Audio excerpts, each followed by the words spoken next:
Follow us to stay updated on debates, discussions, facts, and tips about health. Click on the subscribe button and the bell icon for latest updates. Hello everyone, I am Dr. Shikha from THIP Media and today we are here to have a discussion on IVF or in vitro fertilization. IVF has become both important and famous in contemporary times due to its high success rates, versatility in addressing diverse fertility issues, and its role in helping individuals and couples overcome age related fertility challenges and achieve their dreams of parenthood. To understand about this in detail, we have with us Dr. Shital Punjabi. She's an accomplished IVF specialist with more than 25 years of experience in gynecology. Currently, she's the founding director of Shashwat IVF Center and the IVF Department at Motherhood Women's Hospital. She's also a renowned consultant in cosmetic gynecology and has assisted over 10,000 childless couples and conducted numerous deliveries and gynec laparoscopic surgery. So, let's get going without further ado. Hello, Dr. Shital Punjabi. Welcome to THIP Media. Hi, thank you very much. Since IVF or in vitro fertilization is the need of various couples who are suffering or dealing with infertility. So, would you explain to us what are the main steps involved in the IVF process? Yeah. See, normally in every female, she releases one egg from one of her ovary, and alternate ovaries they are working. So in a month, she has one egg and one chance of pregnancy naturally. When we do IVF, we want minimum 3 top quality of embryos. So for that, we need minimum 7 to 8 top quality of the eggs. And for that, we are giving injection gonadotropins to the female right from the first or second day of her menstrual period. Daily, she is supposed to take the injections. Now, when we are giving this injection, we are aiming at producing around 8 to 10 eggs collectively from both the ovaries. There is 5-6 eggs from each ovary. When we are giving this, there is increase in the estrogen level, and we want to prevent that resulting into early release of the LH. LH is the hormone which is required in the second half of the ovulation process. So we want to stop that premature surge of LH. So for that, we give either down regulation or we give antagonist protocol. So this is the second injection we are adding. And usually the cycle length is between 9 days to 15 days for the stimulation. So this is known as individualized ovarian stimulation for IVF. So after the stimulation is there, the eggs, serial sonography is being done every alternate day from the 9th day of the period. A blood work is being done wherein we check the serum estrogen level in the blood of the female, which gives us idea about what to do next. Then a day comes when the eggs are mature. Then a final maturation injection is given, which is known as trigger in general language. And after 35 hours of the trigger, the eggs from the ovaries are being retrieved. That is, ovum pickup is being done. That is, the female is admitted, 10 minutes of sedation anesthesia is given, and then through ultrasonography guidance, the eggs from each ovary is taken out, that is retrieved using the pressure pump, and it is being taken in the test tube. Then they are being checked under the microscope. They are clean, and then whichever eggs are good in quality, we call it meiosis 2 eggs. Those M2 eggs are being processed. In case of IVF, they are kept in the culture dish and they are made to interact with the sperms of the patient's husband. And in ICSI, a single egg is being held, and then through injection, the one selected sperm is being injected inside the cytoplasm of the egg, and then they are that egg is now in a way injected, and then it is kept in the incubator with a proper culture condition, which is being provided by the fallopian tube naturally. Same thing is created inside the embryology lab with CO2, that is carbon dioxide, then nitrous and oxygen, and then pH and the temperature, class 10,000 air, everything is being maintained. And in that embryology lab, for 4 to 5 days, the embryos are grown. Once the embryos are grown, and we see the morphological criteria of those embryos, so those top quality of embryos are being taken in the catheter, and then again the female is admitted, and under the ultrasonography guidance, the embryos are like nicely kept inside the uterus at a point where there are highest chances of those embryos to get implanted, and then they grow and like grow till 9 months of the pregnancy, and then they give us the like full term healthy baby. So this is the whole process, right from the stimulation of the ovary to inducing the ovary for superovulation, and then the serial sonography, and then checking for the maturation, and then giving the trigger, and then doing oocyte retrieval, then the embryology lab processes, then the embryos are created, then the embryos are put back inside the uterus, that is embryo transfer. So once embryo transfer is done, the female is given certain tablets and injections such that that embryo gets implanted and gets nutrition, and then it continues ahead as a pregnancy. So that's how the whole process is. Since you just mentioned about the entire procedure and the steps involved, typically, how long is the process? Like from initial consultation to embryo transfer, what is the duration of this period? From initial consultation to the starting of the stimulation, that requires a pre-treatment. Usually it takes around 1 month. A proper evaluation, medical fitness, gynec fitness, everything is to be checked, and the pre-treatment is given. And when we start with the stimulation of the ovary, then usually it is 12 to 15 days for the stimulation. And then once embryo is being transferred, then nothing is to be done in the, like the patient doesn't have to visit the gynecologist or the women's hospital or IVF center. For 15 days, she is supposed to take certain medications which help in the pregnancy maintenance. And then at the end of the 15 days of the embryo transfer, the blood beta HCG report is being done, which gives us idea that there is a pregnancy. So it's like 15 days of like coming daily to the hospital, getting injection and getting treatment and getting ultrasonography, and then embryo transfer. But there are certain exceptions which I'll be talking about it later. In general, what is the success rate of the IVF procedure, and which are the factors which are involved here?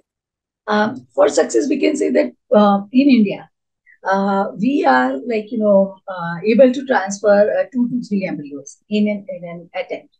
So in India, the success rate is higher for IVF. This is a good news, right, about India. See, normally, internationally, it is like legally regulated to transfer only 1 embryo for preventing the twins and preventing the complication of the twins. So outside India, it is only 1 embryo transfer, which is allowed. So there the success rate varies between 38.7% to 50%. But here in India, we can transfer 2 top quality of embryos. So the success rate is between 60 to 80%, depending on different age, pathology, and everything. But like we have very good results in IVF in India because of that policy. Yeah. So you just mentioned that there are and like something you were asking about, what are the risk factors? Which are the factors which contribute towards it? Yeah, it's a long list actually. It's basically, it starts with the age, starts with BMI, then starts with the the couple seeking the fertility treatment after their marriage. So अगर marriage के 2 साल में अगर treatment शुरू कर दिया है, so then they have high success rate. But if somebody has waited for 10 years, and then if they are going, like they have 10 years of infertility and they are seeking the treatment, so they have a relatively less success rate. And the more the quality of the egg and sperm, like better the quality of the egg and sperm, more the number of the eggs, there are better chances of pregnancy. Less the pathology, better the chance of pregnancy. Less the manageable pathology, better the chance of pregnancy. Less hormonal disturbance, better the chance of pregnancy. Non-PCO, better chances. Non-endometriosis, better chances. But if somebody is suffering from PCO and a lot of hormonal disturbance, less chances of pregnancy. Like that. So urban population maybe is more of hormonal problems, resulting into infertility. Late marriages resulting into infertility. And difficult to manage. Even with IVF, they are less successful. But in rural population, They are usually communicable diseases, as we know, right? That they suffer from infective pathology. So in that, like, the moment the infective pathology is taken care of or completely eradicated, and when we start with the IVF treatment, we get like better results. So in my own center, in my own evidences, all the database, we get more than 80% result in the rural population patients. And we get around 60 to 70% result in urban population, because they are two different set of pathologies. Yeah. Okay. So you previously mentioned that in India we transfer more than one embryo. So how many embryos are typically transferred in every case, and how is the decision made? See, in India, up to 3 embryos we can transfer, first thing. Second, embryo morphology and the basic pathology, why we are doing IVF. That is taken into account. How many number of the embryos will be transferring. Right. So that is the most important thing. Now, if somebody has only 3 eggs and only one embryo is there, then obviously we'll be able to transfer only one embryo. But like there are certain females, so we have 7, 8 good quality of embryos. Then we select only top quality of embryos, and then we transfer them. So this is how it is being. So it is more of like what is the quality of the embryo and how many embryos are there in our hand. That decides how many embryos will be transferring back inside the womb of the. Are there any lifestyle changes or preparations that are needed before starting an IVF cycle for both the man as well as the woman? Yeah, so first let us check the female part. Yeah. In female, like I would like, strictly educate everyone to plan their first baby before the age of 30. As I have shared that biological clock is ticking, the fertility reduces sharply after the age of 30. The quality of the egg deteriorates sharply after the age of 30. Pregnancy complications are high after the age of 30. Getting multiple anomalies during like in the child is higher than the girls who have delivered before the age of 30. So these are the things. So they are the first, that is the age is the first factor. Second, which is most commonly seen in the young girls in urban population, is they are using IP left, right, and center as a routine contraceptive. So second advice is that we should not be using IP as a regular contraceptive. Birth control pills are far better than using IP. So, like what I have learned in my IVF practice is something which I would like to tell you. So, this is second thing. Third, use of empty pills, like quite frequent, and over the counter empty pills are available. So, the female who doesn't want to continue with the pregnancy, and then she like swallows some pills, and then she thinks that she's fine, but later on, it becomes very difficult for her to conceive. So, this is the most important thing. Fourth, the junk food and late nights and overexposure to smoking and alcohol. In smoking, it is primary, secondary, both both is like having a bad effect. So those things are very, very important. At least for the egg to get mature in the ovary, it takes around 81 to 89 days. So I advise all my patients that for 3 months, take a good detox in all the ways, emotional, social, the toxic radicals and everything. And we even give a lot of Ayurvedic and naturopathy pre-treatment before we start with the IVF cycle. And yoga, meditation, everything. So that, that holistic approach of the pre-treatment increases the chance of pregnancy, decreases the chance of abortion, decreases the chance of the child with some congenital anomalies, decreases the chances of medical disorders like diabetes, hypertension during pregnancy, and increases the chances of carrying a baby weight. So these are all the things which are very, very important. So these are about diet and lifestyle. Certain things to be avoided in the diet is junk food, particularly the food with the preservatives, the late night foods and all this stuff. For male, exactly same way, like smoking, alcohol, these are two important things. Third is taking care of the infections, good hygienic practices, and taking antioxidants, very, very important. And consumption of the antioxidants improves the sperm motility and sperm fertility index. So that is important. So good vitamin B12, good vitamin D3 and antioxidants to both the partners, very, very important. And one more important thing, though science has not 100% given the evidences for that, but the use of laptop in the lab, use of mobile in the bottom pockets has some effect on the sperm function. So those who are like planning their family, they should use either the Wi-Fi and mobile protectors, or they should keep those gadgets away from their the private parts, so that there is less exposure to those things. I have seen a couple of patients who have worked with radar technology, and they were ended up with absolutely zero sperms, like with a normal sperm report to absolutely zero sperms. So that's how the rays they have the effect. So this is what I would like to tell for the male. Okay, so sometimes, despite the lifestyle changes and preparations, there can be certain risks and complications with the procedure. So, could you please elaborate on that? See, risk of the procedure is always there. That is usually divided into two things. One is for female when they are given these injections, and they are like, injections related complications they have. And second is procedure related. So once they are admitted, the procedure is being done and that thing. So in the injection related or when superovulation is done, then they like it may start from like basic allergy to eruptions on the face because of the overexposure to the hormones, and relatively temporary weight gain because of those other topics, and water retention. This may happen in few of the females when they have like produced multiple, their ovaries have responded extraordinarily and they produce more than 20 eggs when their estrogen level shoots up more than 5,000. Then they may have OHSS, and OHSS is a like very rare complication, I tell you. This is known as ovarian hyperstimulation syndrome. That means ovaries have produced excess number of eggs. So in that case, the water from the blood circulation goes out into other circulation. So she may get edema, पाँव में edema हो जाता है, पेट पे पानी भर जाता है, and it may give her a lot of discomfort. Sometimes वो पानी इतना भर जाता है जिसको मेडिकल लैंग्वेज में एसाइटिस बोलते हैं, वो इतना भर जाता है कि पंक्चर करके पानी को निकालना भी.